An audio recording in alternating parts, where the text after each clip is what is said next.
BLU Studio 7.0 full review right now.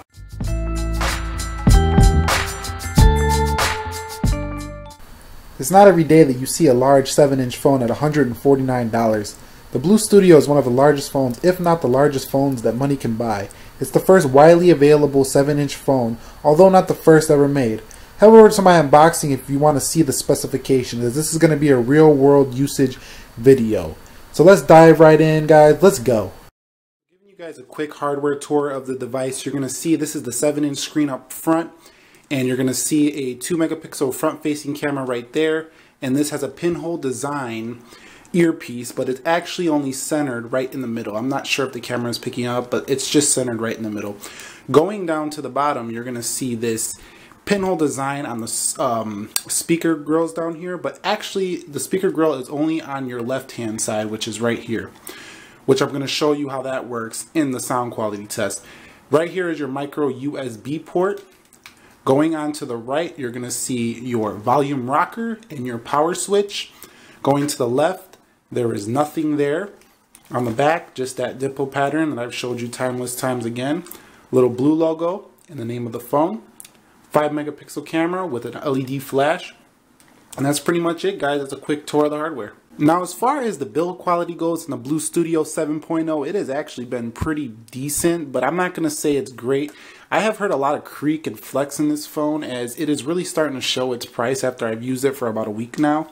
And I don't know if the camera's picking that up or the sound, but if you can hear, there's a little bit of a creak in there. Like, pretty much, if you leave it in the cold and you pick it up, it just gets really creaky. It's just weird.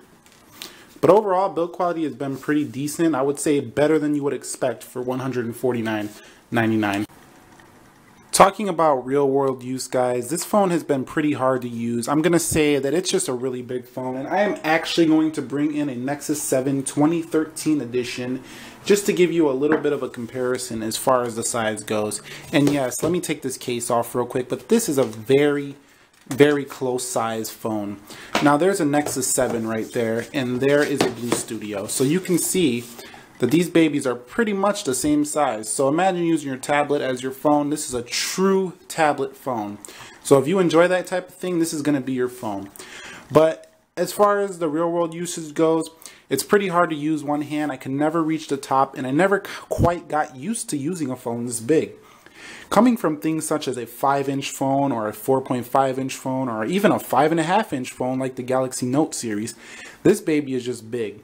However, it is a niche market, so if you're watching this video, you're probably really interested in bigger screen phones, and I believe that if you like big screen phones, maybe you're going to like this a lot, because, you know, a lot of people think that bigger is better, and in this case, I'm not sure bigger is better, because this might be just a little too big, but that's just a personal taste, and my hands are really big, as you can see, but this might be a stretch for most people. Battery life on the BLU Studio 7.0 has actually been pretty decent. I'm getting about 4 hours to 5 hours on screen time with about a 12 to 16 hour usage on normal usage. Now, really heavy use, you're probably going to charge about halfway through the day, but it should still make it through, you know, a full work day. But overall, battery life, I would have to say, is pretty what you would expect for this phone housing a 3000 milliamp hour battery, and I don't think it's going to disappoint too much. Now, as far as sound quality goes on this phone, guys, I want to show you that the ringer is actually pretty good on here. So you can hear at full blast, it's pretty loud. But one problem I found with this phone is that if you cover up the speaker, that you really cannot hear anything. So let me show you this.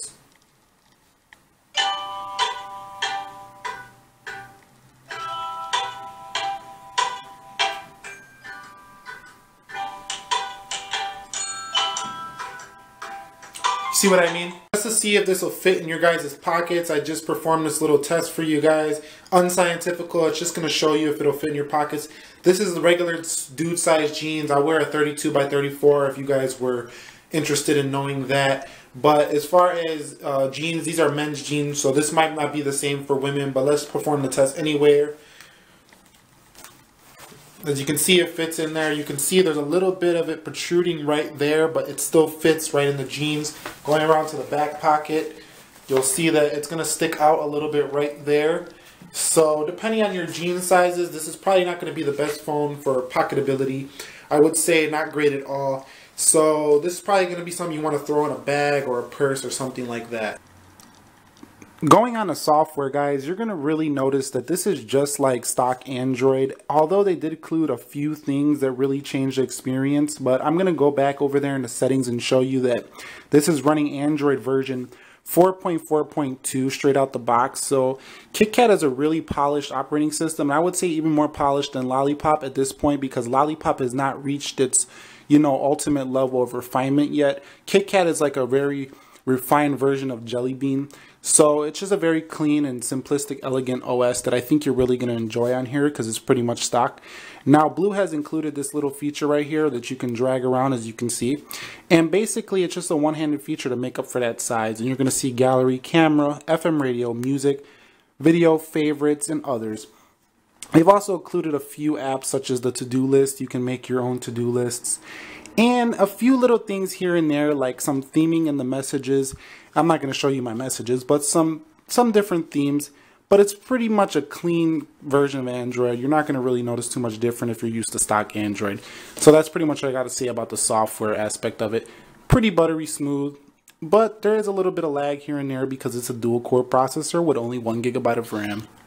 Now, as far as the screen goes, guys, this is really not a great screen. Color shifting is pretty terrible, as you can see right there in the video. Now, that is not the camera. Sorry for the rotation, but that is actual color shifting right there. The phone just does this all the time. So if you're looking for the best screen at 1024 by 600, as I already said in my unboxing, this is not a very good screen.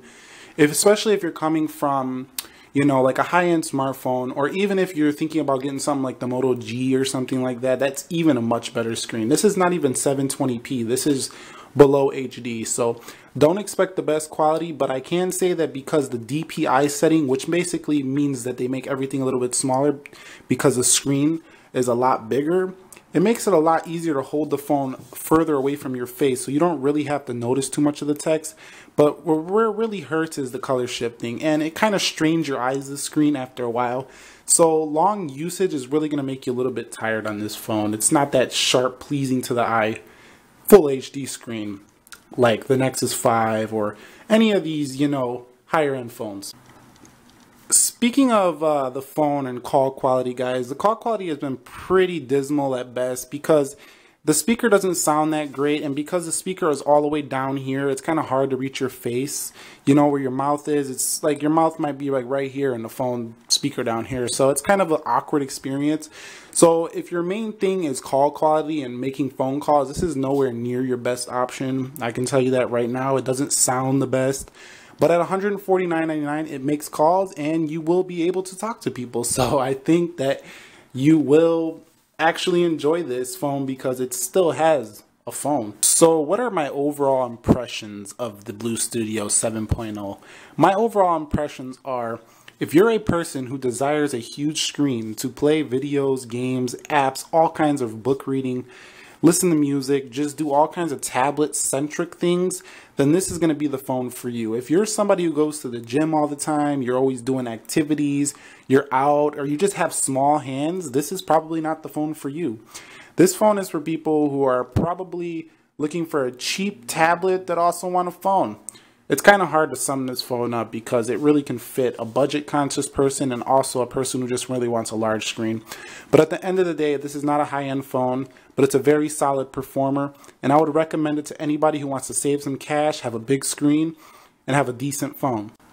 So that's been my full review on the Studio 7.0. If you guys enjoyed this video, please leave a thumbs up down below, as it ensures me to know that you guys really like what you saw and want to see more content like this. And be sure to subscribe to the channel, as it motivates me to make more videos like this for you guys. Anyway, guys, I hope you have a happy New Year's, and let me know if you were going to pick up the Studio 7.0. And anyways, I'm out. Deuces.